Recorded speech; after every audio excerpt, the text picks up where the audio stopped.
कि ये बच्ची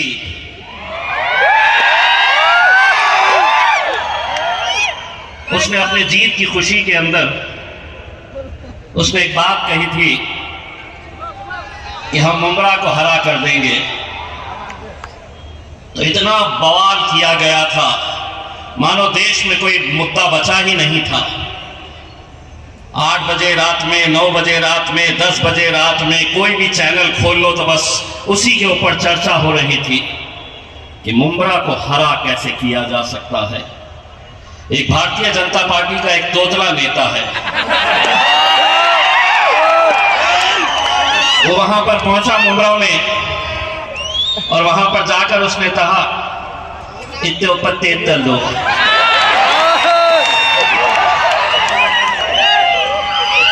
पुलिस वाले बोले क्या कर दो?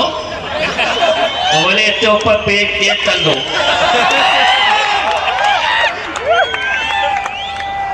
उसने समझा कि इस बच्ची के पीछे कोई है नहीं, ये मजलिस इत्तेहाद अल मुस्लिमीन के साथ जुड़ी थी।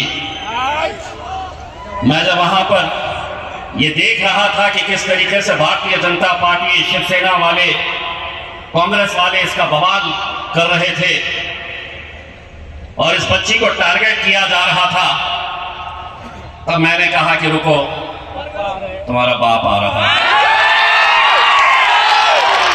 और मैंने जाकर जब मीडिया वाले मुझसे पूछे कि इस बच्ची ने ये कहा था, आपका क्या कहना है, पार्टी का ये कहना है, हमने कहा कि पार्टी पूरी तरीके से इस बच्ची के साथ खड़ी हुई है।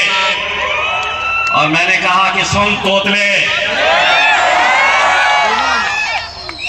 बच्ची ने तो मुमरा के बारे में कहा था, मैं तो अल्हम्दुलिल्लाह पूरे महाराष्ट्र को हरा करके निकलूंगा इंशाअल्लाह।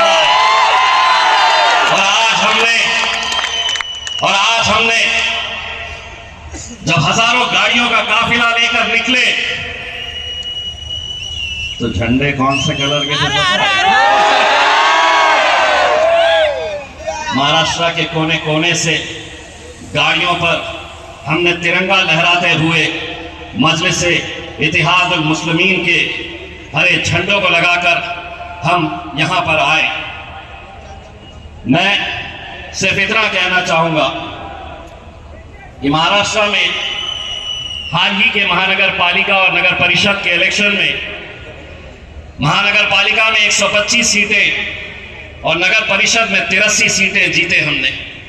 उसमें आप लोगों का भी हाथ है, क्योंकि मुझे पूरा यकीन है कि जिस दिन नतीजे आ रहे थे उस दिन दुआओं के लिए आपके भी हाथ उठे थे कि या अल्लाह मजलिस को कामयाब कर दे।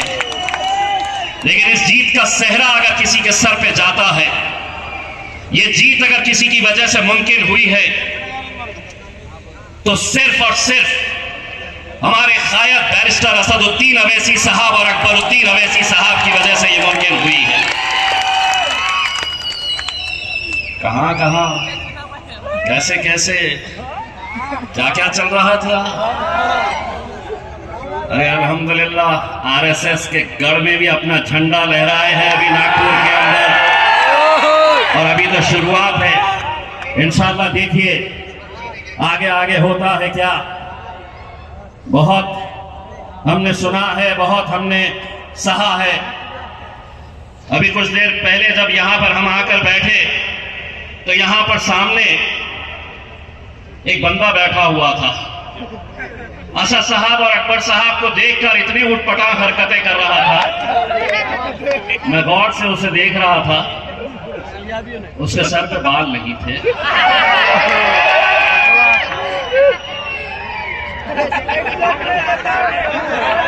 वो बोलना असल में इसलिए जरूरी है। कैसा आ गया मैं वहां से यहाँ पे,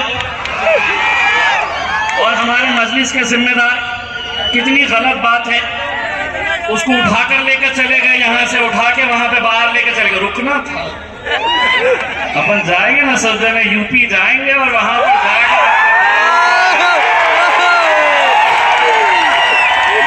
जाकर असद भाई, महाराष्ट्र हो गया है इलेक्शन, तेलंगाना हो गया है इलेक्शन, आप आपके जाने से, आप दोनों के जाने से पहले आप हमें इजाजत दे दिए, हम जाके थोड़ा सा हाथ घुमा के आते हैं।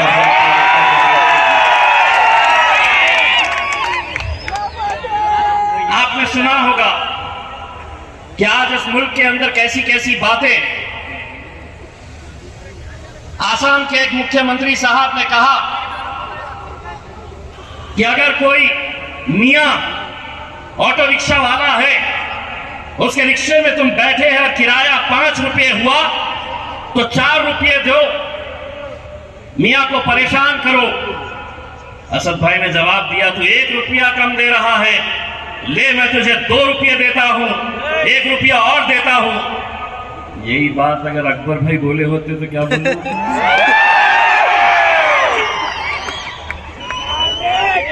मियां 2 खींच के देता हूं तुम्हारे को। पैसे की बात कर रहा मैं, हाँ, बाकी और कुछ भी नहीं, वरना ये लोग बैठे हुए हैं उसमें, अपन सिर्फ पैसों की बात कर रहे थे। सिर्फ सवाल ये पैदा हो रहा है कि बिहार के एक मुख्यमंत्री एक बच्ची का हिजाब खींच लेता है और उत्तर प्रदेश का एक मंत्री कहता है कि सिर्फ हिजाब तो खींचा है, अगर हाथ इधर उधर चले जाता तो क्या करते?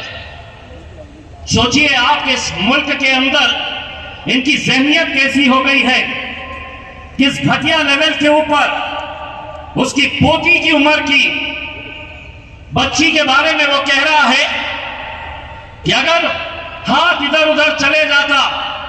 कोई कांग्रेस का लीडर बोला नहीं, कोई समाजवादी पार्टी का लीडर बोला नहीं।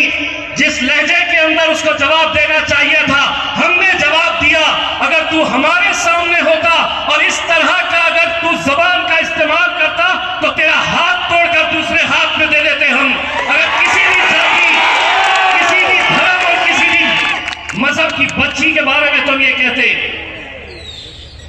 समझ रहे हैं? हम कुछ भी बोलेंगे तुमको सुनना पड़ेगा।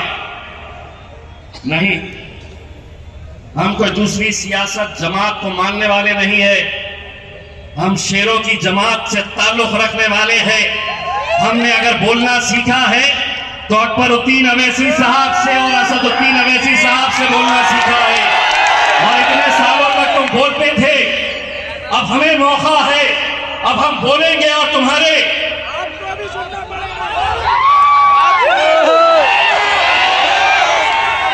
देखिए, मरहूम शायर ने क्या खूब कहा था, मजा तो तब है कि जो बोलना है। राहत इंदौरी साहब का वो शेर, आधा मैं बोलता आधा आप लोगों ने बोल देना, ये लोग अपना कुछ नहीं कर सकते हैं क्योंकि कानून सबूत मांगता है। मेरे भाई, राहत इंदौरी साहब ने क्या कहा था कि सभी का खून शामिल है यहाँ की मिट्टी में, ये मुल्क तेरे हैदराबादी है। आवाज वहां तक जानी चाहिए, कहां तक? भाई और बहनों, बोलो सभी का खून शामिल है यहाँ की मिट्टी में, ये मुल्क तेरे।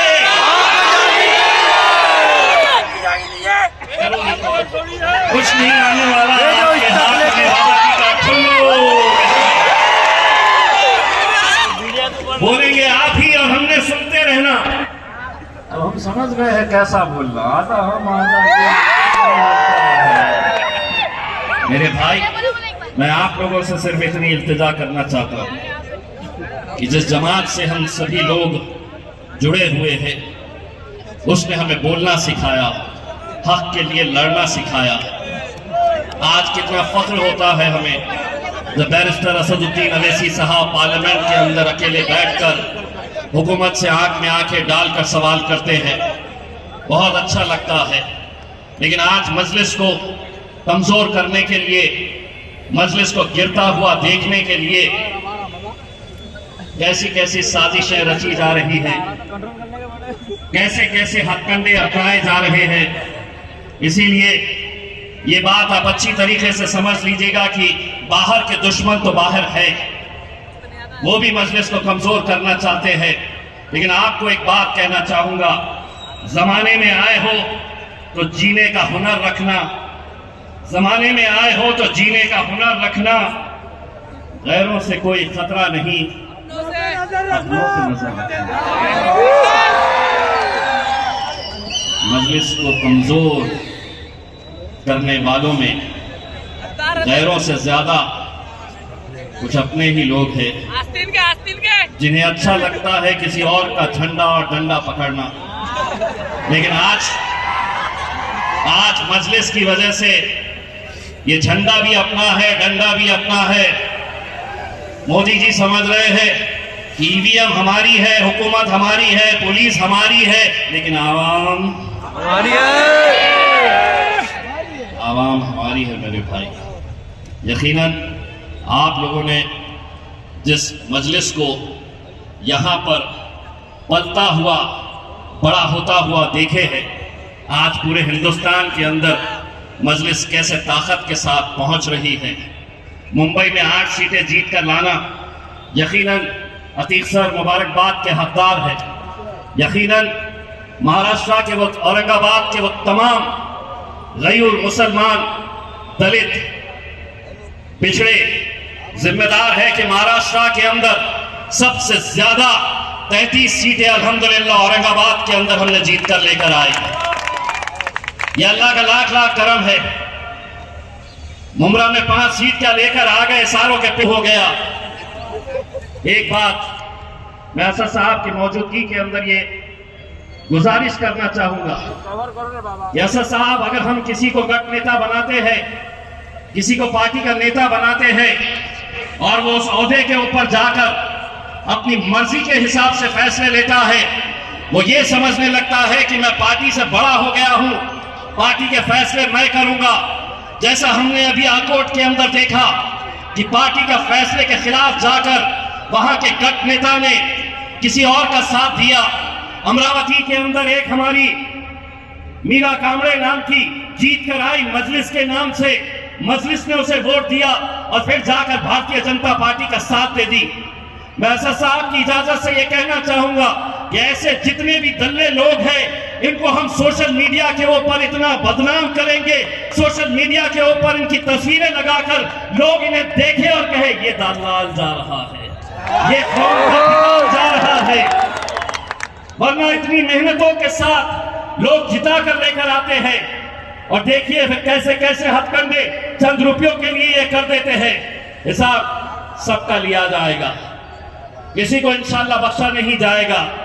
मैं असद साहब, अकबर साहब से सिर्फ इतनी इल्तिजा करना चाहूंगा, ये जितने भी हमारे कॉर्पोरेटर्स और काउंसिलर्स बैठे हैं, अकबर भाई, इनकी हैदराबाद आने की सबसे ज्यादा खुशी थी क्या है पता है? यहाँ पर आप दोनों साथ में खड़े रहेंगे और ये सब के सब को फोटो खींचने का आपके साथ मौका मिलेगा। दो फोटो खींचने का तालियां बजाओ रे।